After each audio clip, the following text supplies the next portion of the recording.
Bonjour Brigitte, on va s'intéresser à ce que l'on appelle le fructose. Il faut peut-être rappeler la définition du fructose. On trouve ça un peu partout, dans les fruits d'abord, non? Mais bien sûr, c'est par définition le sucre que l'on trouve à l'état naturel dans les fruits. Par exemple, quand vous mangez une pêche bien mûre, eh bien, elle contient 1% de fructose.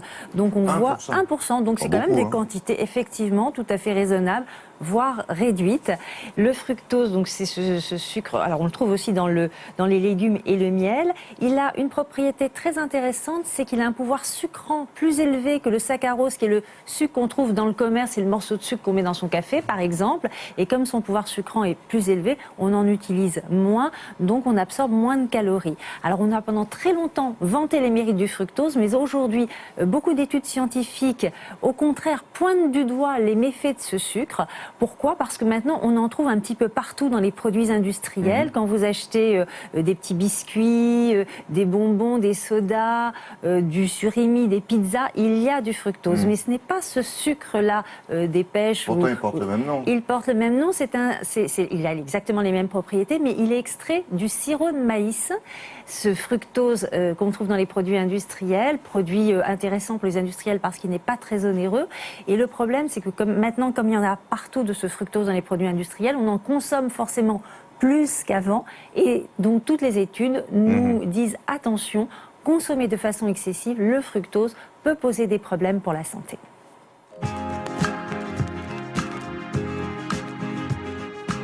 Le fructose issu du sirop de maïs et le fructose issu des fruits ont les mêmes conséquences, les mêmes actions sur la santé.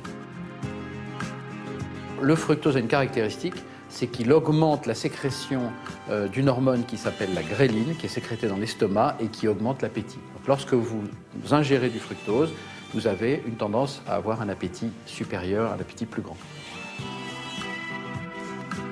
Lorsqu'on mange du fructose et qu'on le mange régulièrement par des grignotages, effectivement, on peut avoir des risques de surpoids et d'obésité. Et c'est pour cela qu'il faut, en général, limiter sa consommation de fructose. Et ça, c'est difficile parce que beaucoup de sucres sont cachés. 70% des sucres qui sont ingérés en France sont des sucres qui sont inclus dans des sodas, dans des glaces, dans des barres chocolatées, dans des gâteaux. Donc il est extrêmement difficile de connaître la quantité globale de sucre et donc de fructose qui est ingérée. Il faut savoir que le fructose n'est pas traité par l'organisme comme les autres sucres, comme le saccharose, le sucre en poudre. Le fructose, lui, est essentiellement traité par le foie. Et le foie, lorsqu'il traite le fructose, est obligé de le stocker sous forme de graisse. C'est ce qu'on appelle le foie gras. D'ailleurs, quand on fait du foie gras, qu'est-ce qu'on fait? On gave des canards ou des oies avec du maïs. Donc en fait, quand on mange beaucoup de fructose, on a tendance effectivement à stocker ce fructose sous forme de graisse, que ce soit dans le foie en place ou dans les cellules qu'on appelle les adipocytes qui sont au niveau de l'abdomen, au niveau des cuisses, au niveau du visage, et donc on grossit. Manger beaucoup de fructose, c'est effectivement surcharger son foie, et lorsque le foie est surchargé, on va avoir tendance à moins gérer l'insuline. Vous savez, l'insuline, c'est l'hormone qui fait rentrer le sucre dans les cellules. Et à ce moment-là, on va être dans un état dit de prédiabète, c'est-à-dire que c'est un état intermédiaire entre l'état normal et le diabète de type 2 avéré. On va mettre à peu près 5, 10, 15 ans pour passer du prédiabète au diabète de type 2. Donc il faut tout tenter pour réduire notre quantité de fructose ingérée. Mais justement, quelle est la consommation moyenne en France, là, de fructose, vous, moi Alors, encore une fois, donc c'est les consommations excessives qui sont mises comment dire, qu'on pointe du doigt actuellement. Ouais, Alors en France, on reste raisonnable en moyenne, c'est-à-dire qu'on consomme 1,5 kg de fructose par an et par habitant, c'est une moyenne.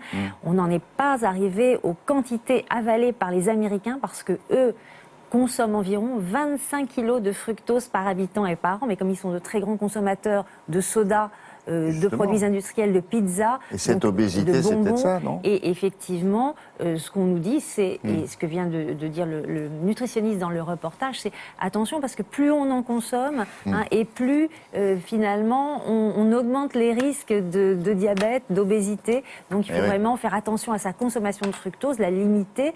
Mais le problème, c'est évidemment tous ces sucres qui sont cachés dans les aliments industriels. C'est très très difficile de les comptabiliser. Donc si vous voulez en savoir un petit peu plus sur le sujet, je vous recommande le livre du docteur Réginald Alouche, Le plaisir du sucre au risque du prédiabète. C'est aux éditions Odile Jacob. Dans l'actualité aussi avec Anne-Christine Doran, on va s'intéresser aux innovations en matière d'éclairage. Vous savez, les vieux yeux jaunes, c'est fini ça, mais on a fait des progrès depuis.